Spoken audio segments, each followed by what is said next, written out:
Hi, I'm Jazz, and welcome to my 8th video. I think this will be my second last video, so the last one I'm planning on doing a reflective piece on the entire project on April 18th. So, as per usual, I'd like to thank everyone who's been following along. I really appreciate all the feedback. It's been so delightful, like a journey for the past couple of months.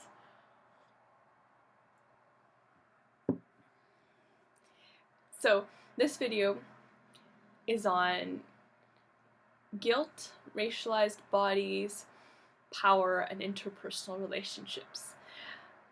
I've been reflecting a lot on my own internalized oppression, and the depth of it is just difficult to even comprehend. I think just the very nature of being someone who's racialized and being raised in a totally white society, it's been interesting when you start unpacking how much of those things become ingrained in your sense of self, and like in terms of who you think deserves to be loved, deserves respect, deserves attention, deserves to be listened to. Like I know for me it's been difficult to even feel comfortable in my own skin. And I think back to growing up as a little kid and how much I would always try to hide my hands because I thought they looked ugly because they're brown, or how much I thought the one colored kid on Barney was ugly and didn't belong. Like it's just remarkable because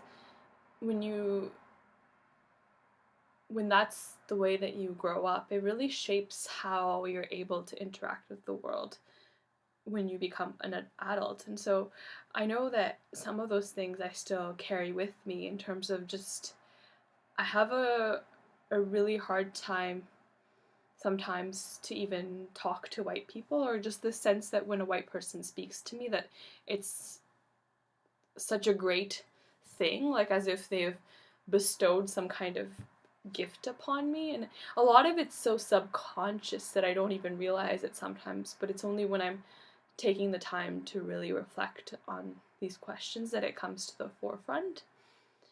Or I have this real fear of smelling too ethnic because it's one of those racialized stereotypes. And so I know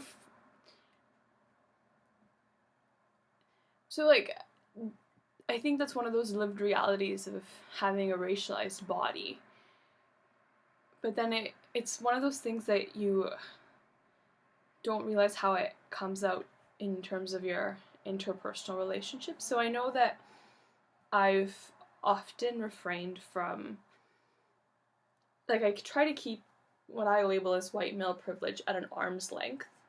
Like, you can maintain a professional relationship because you can hide behind formal language, but to like be friends with white male privilege is just was something that I didn't think I would be interested in, or that I deliberately would try to avoid, just because of the sense that, oh, how can someone who's so privileged even understand what it's like to be oppressed?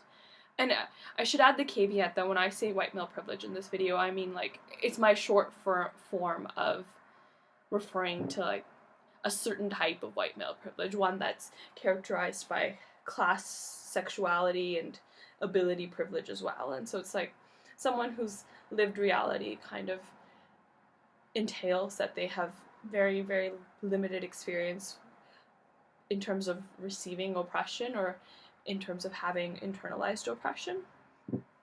And so I always thought that white male privilege could not understand what it's like to be oppressed. But one thing I didn't realize, and it's only sort of coming to me recently, is when you start unpacking your internalized oppression, how much that would have an impact on the way that you interact in your interpersonal relationships, and in terms of the sense of who's going to acquiesce, who's going to... Sorry, the lighting was bad. Who who apologizes, who feels guilty. And it's particularly struck me in terms of like I've made friends who are now what I characterize as white male privilege, and then when you start reflecting on things that happen, and so for me it strikes me that whenever, and I'm just going to use generic terminology here, but whenever, say, there's a conflict between white male privilege and I, who's the one who leaves that situation feeling guilty, and who's the one who's apologizing profusely? And it's me. And I think how much of that is because of this internalized oppression, the sense that I don't even feel like I'm worthy of speaking to white male privilege, never mind being friends with white male privilege. And so you realize that uncomfortable situation. I've always kind of like, well, what do I do? You know, do I?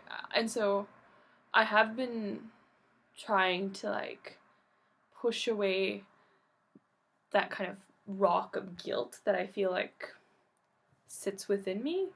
And then I've been debating, like, does this mean that I need to apologize less? Because, and this is one of those things that is also a gendered phenomenon where women will just apologize much more than men will. And I struggle with that one because I don't really want to take on the voice of white male privilege. But I wonder how much of that apologizing is a reflection of the power relations and the sense of guilt. And so would the removal of that guilt require me to stop apologizing? I'm not really sure.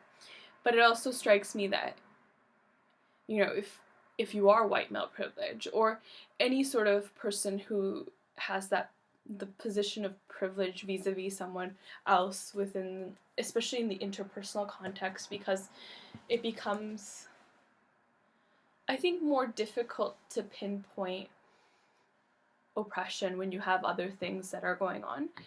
And so, like, it's a lesson for me as well, because I have forms of privilege, and they do play out in my interpersonal relationships and my friendships, and so, like, what do you do if you're the person in a position of privilege? And I think one of the things is just to be cognizant of how the person who is at a disadvantage has great deals of internalized oppression that will result in them putting themselves down. And so I think sometimes if you're cognizant of it, then you can at least work towards addressing it and changing the way that you communicate with that person, so that you're actually both working towards shifting that discourse.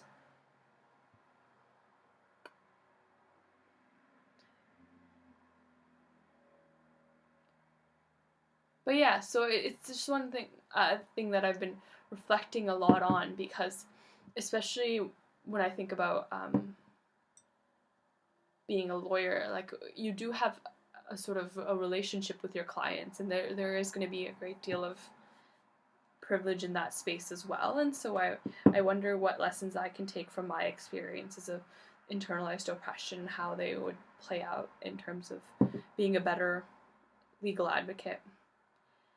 But so that's all for now, and I just seem to do these videos whenever I feel like I want to, and I look forward to hearing anything that you guys have to say. And apologize for the lighting. I think it's just too bright outside right now.